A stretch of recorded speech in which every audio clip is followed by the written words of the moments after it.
Hörmətli müştərilər, nəzərinizə çatdırmaq istəyirəm ki, artıq bütün avtomobillər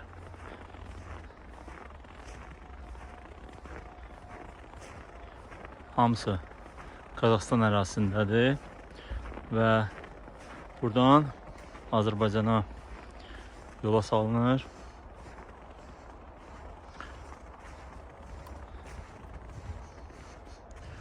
Bu Çin avtomobilidir. Yük maşını buradan keçir Qazaxıstan ərazisinə, orada boşaldılır və yenidən avtobusa yüklənilir, yola salınır Azərbaycana.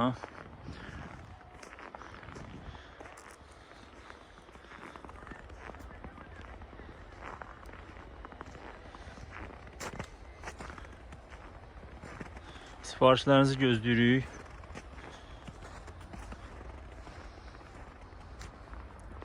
İlin axırına kimi vaxtınız var.